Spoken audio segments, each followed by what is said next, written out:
Good morning, students. Today I am going to discuss chapter 4, chemical bonding and molecular structure. Today I am discuss next topic, that is shapes of molecule on the basis of Vesper theory. What is Vesper theory? Valence shell electron pair repulsion theory is known as Vesper theory. इसी के base पे हम different molecules की shape करेंगे. कल मैंने इस पे वीडियो बनाया था, वो क्लियर नहीं था, इसीलिए मैं आज दोबारा से इसके ऊपर वीडियो बना रही हूँ. इन CH4 molecule the central atom is carbon and its atomic number is 6. CH4 molecule में सेंट्रल एटम कौन सा है? कार्बन है. उसका एटॉमिक नंबर कितना है? 6 है. And their electronic configuration is 1s2 2s2 2p2. In their valence shell of carbon atom there are 4 valence electron. ये होता है बेटा 2s2 और 2p को मिला के क्या बना इसका?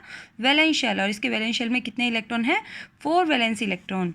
Valence electron of carbon formed 4 bond pair with hydrogen atom. जो वैलेंस इलेक्ट्रॉन है वो क्या बनाते हैं? 4 बॉन्ड पेयर बना लेते हैं. किसके साथ? हाइड्रोजन एटम के साथ. According to VSEPR theory the geometry is regular. VSEPR theory के अकॉर्डिंग इसकी ज्योमेट्री रेगुलर है. क्यों रेगुलर है? Due to the presence of all bond pair. क्योंकि इसमें सारे के सारे क्या हैं? बॉन्ड बने हुए हैं, कोई भी लोन पेयर ऑफ इलेक्ट्रॉन नहीं है. In order to minimise these forces of repulsion, अब ये जो बॉन्ड है इनमें आपस में फोर्सेज ऑफ रिपल्शन होगी. इन फोर्सेस ऑफ रिपल्शन को मिनिमाइज़ करने के लिए, ठीक है, रिपल्शन होती है. जहाँ पे जाके ये फोर्सेस ऑफ रिपल्शन जो है वो मिनिमाइज हो जाती है, वहाँ पे एक शेप जनरेट होती है.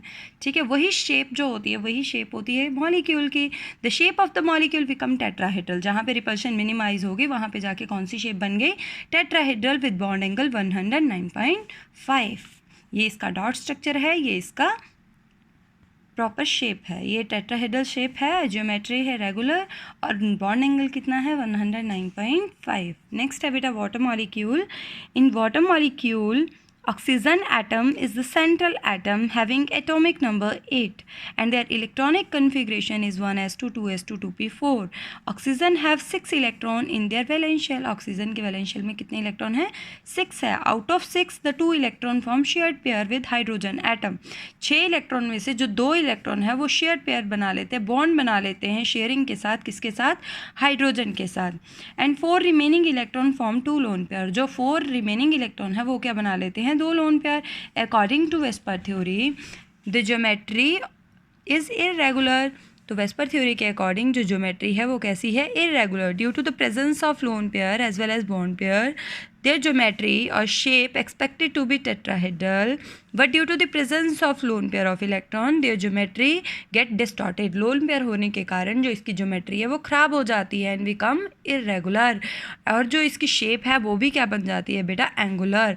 hence bond angle also decreases from 109.5 to 104.5. ये है वाटर मॉलिक्यूल की शेप. क्योंकि बेटा जो ओनली बॉन्ड होते हैं वही शेप फॉर्मेशन में पार्टिसिपेट करते हैं, जो लोन पेयर होते हैं वो शेप फॉर्मेशन में पार्टिसिपेट नहीं करते हैं. अगर हम लोन पेयर के हिसाब से देखें तो शेप टेट्राहेड्रल बन रही है, बट अगर लोन पेयर को निकाल दिया जाए तो शेप कौन सी रहेगी? Only angular. नेक्स्ट है बेटा ammonia molecule. In ammonia molecule nitrogen is the central atom having atomic number 7 and their electronic configuration is 1s2 2s2 2p3. nitrogen have 5 valence electron in their outer valence shell. out of 5 the 3 valence electron form bond pair with 3 hydrogen atom and the remaining 2 electron form 1 lone pair. इनमें से 3 क्या कर लेते हैं? Hydrogen के साथ bond pair बना लेते हैं, और जो 2 होते हैं वो क्या बना लेते हैं? 2 इलेक्ट्रॉन लोन पेयर बना लेते हैं. Thus the nitrogen is surrounded by 3 bond pair and 1 lone pair. According to Vesper theory, the geometry of ammonia is irregular. तो according to Vesper theory जो ज्योमेट्री है अमोनिया की वो कैसी बन जाती है? irregular. Due to the presence of 1 lone pair, their shape is expected to be tetrahedral, but due to the presence of lone pair, their geometry get distorted and become pyramidal. Due to the distortion, their bond angle also decreases from regular tetrahedron to 107.5. तो ये इसका dot structure है, ये इसका shape है और इसका bond angle है. नेक्स्ट है बेटा Why NH4 have higher bond angle than NH3? Explain. अब NH4 का बॉन्ड एंगल ज़्यादा क्यों होता है, NH3 का कम क्यों होता है? मैं आपको यहीं से एक्सप्लेन कर देती हूँ बेटा. NH4 के केस में देखो सारे के सारे बॉन्ड पेयर हैं, बॉन्ड पेयर होने के कारण, 4 बॉन्ड पेयर होने के कारण ये अपनी फोर्सेस ऑफ रिपल्शन को मिनिमाइज करके जो शेप बनाते हैं वो कौन सी बनाते हैं, रेगुलर टेट्राहेड्रन।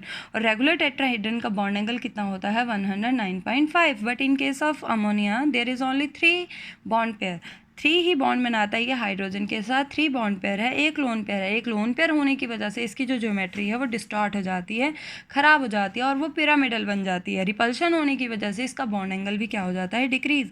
वो कितना हो जाता है, 107.5। That's why ammonia have higher bond angle than NH3। Next है बेटा, explain the shape of PCl5 molecule on the basis of VSEPR theory, ये आप खुद करोगे। नेक्स्ट है, पोलर और नॉन पोलर कोवेलेंट बॉन्ड क्या होते हैं। पोलर कोवेलेंट बॉन्ड क्या होते हैं, the covalent. Non polar covalent bond क्या होते हैं, the covalent bond formed by the mutual sharing of 2 similar atoms belonging from non-metal, as a result no charge separation takes place। ठीक है, 2 same molecule आपस में शेयरिंग करते हैं और क्या बनाते हैं, कोवेलेंट बॉन्ड, जैसे Cl2N2H2, जिसमें कोई भी इलेक्ट्रोनेगेटिविटी डिफरेंस नहीं होता है, इसमें कोई पोल एराइज नहीं होते। जब पोल एराइज नहीं होते तो उसको क्या बोलते हैं, नॉन पोलर।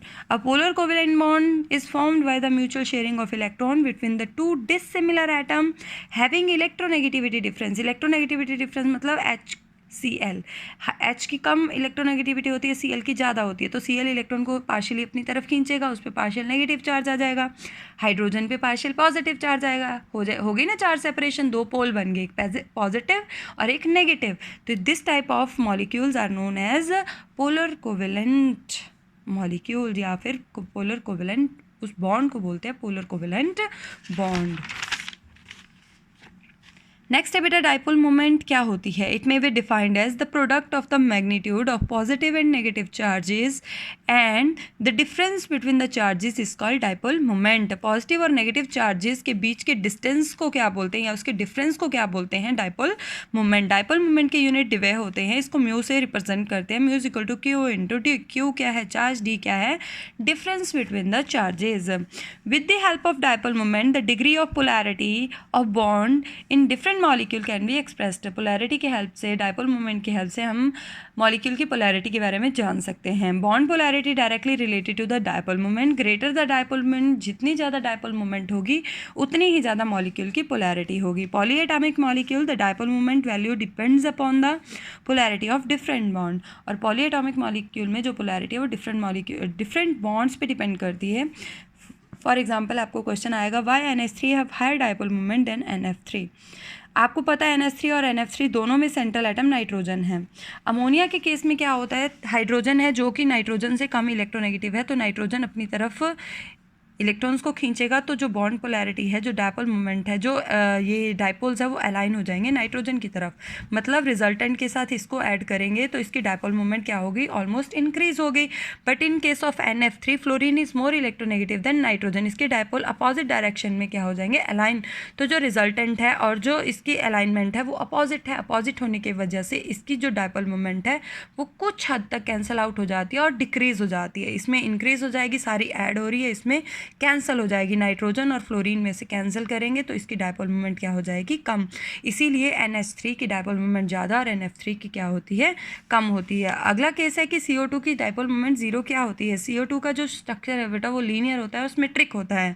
लीनियर और सिमेट्रिक होने की वजह से इसके जो बॉन्ड है वो डाइपोल या वेक्टर की तरह बिहेव करते हैं। इक्वल और अपोजिट होने के कारण इनके डाइपोल जो है वो कैंसिल आउट हो जाती है, इनकी डाइपोल मोमेंट कैंसिल आउट हो जाती है, इसीलिए इसकी डाइपोल मोमेंट 0 होती है।